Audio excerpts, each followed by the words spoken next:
നമസ്കാരം. ദിവസവും പതിനായിരക്കണക്കിന് ആളുകൾ ലോകത്ത് കൊല്ലപ്പെടുന്നുണ്ട്.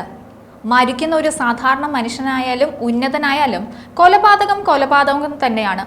എന്നാൽ ഒരു ഉന്നതൻ കൊല്ലപ്പെടുമ്പോൾ അത് വലിയ വാർത്തയാകും, പ്രത്യേകിച്ച് ഒരു രാഷ്ട്ര നേതാവാകുമ്പോൾ. എല്ലാ സുരക്ഷാ സംവിധാനങ്ങളും ഒരുക്കിയിട്ടും എങ്ങനെയാണ് അവർ കൊല്ലപ്പെടുന്നത്? എന്താണ് ആ കൊലപാതകങ്ങൾക്ക് പിറകിലുള്ളത്?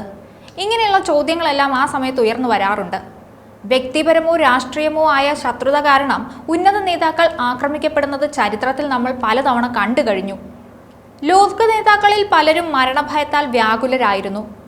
ഇന്ത്യയുടെ മുൻ പ്രധാനമന്ത്രി ഇന്ദിരാഗാന്ധി വധിക്കപ്പെടുമെന്ന് മുൻകൂട്ടി അവർക്ക് തന്നെ അറിയാമായിരുന്നു. 1984 ഒക്ടോബർ 31 സ്വന്തം അംഗരക്ഷകരുടെ വെടിയേറ്റ് കൊല്ലപ്പെടുന്നതിന് ഏതാനും ദിവസം മുമ്പ് ഭുവനേശ്വരിൽ നടന്ന പൊതുസമ്മേളനത്തിൽ ഇന്ദിരാഗാന്ധി പറഞ്ഞത് ഇങ്ങനെയാണ്: ഞാൻ വധിക്കപ്പെടുകയാണെങ്കിൽ എൻ്റെ ഓരോ തുള്ളി ചോരയും ഈ രാജ്യത്തെ മണ്ണിനു വേണ്ടി സമർപ്പിക്കും. അതുതന്നെ സംഭവിച്ചു. അതും സ്വന്തം അംഗരക്ഷകരാൽ അവർ വധിക്കപ്പെട്ടു.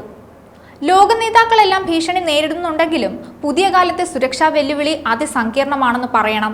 പ്രത്യേകിച്ച് വിതച്ചത് കൊയ്യുന്ന പാരമ്പര്യമുള്ള അമേരിക്ക, റഷ്യ പോലുള്ള രാജ്യങ്ങളുടെ നേതാക്കൾ.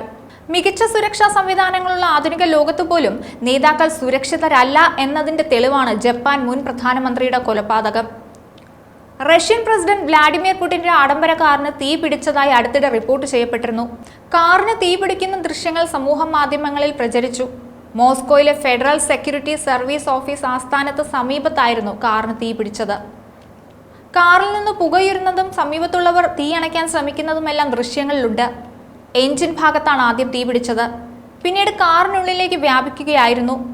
കാറിന്റെ മുൻഭാഗത്തു നിന്ന് കറുത്ത പുകയുരുന്നതും ദൃശ്യങ്ങളിൽ കാണാം. കാറിന് തീപിടിച്ചതിനെ തുടർന്ന് മോസ്കോയിൽ സുരക്ഷ കർശനമാക്കിയിട്ടുണ്ട്. റഷ്യൻ നിർമ്മിത ആഡംബര കാറാണ് പുടിൻ ഉപയോഗിക്കുന്നത്.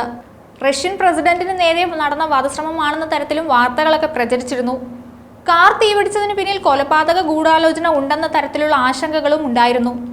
റഷ്യൻ പ്രസിഡന്റിന്റെ ആരോഗ്യനില സംബന്ധിച്ച് മോശം വാർത്തകൾ പുറത്തു വരുന്നതിനിടെ പുടിനെക്കുറിച്ച് വിവാദ പരാമർശവുമായി യുക്രൈൻ പ്രസിഡന്റ് വ്ളാഡിമിർ സെലൻസ്കി രംഗത്ത് വന്നിരുന്നു. ഈ മുന്നറിയിപ്പിന് പിന്നാലെയാണ് മോസ്കോയിൽ പുടിന്റെ കാറിന് തീപിടുത്തമുണ്ടായത്. സെലൻസ്കിയുടെ മുന്നറിയിപ്പുമായി ചേർത്ത് വെച്ചാണ് ഈ സംഭവത്തെ പല രാഷ്ട്രീയ നിരീക്ഷകരും കാണുന്നത്.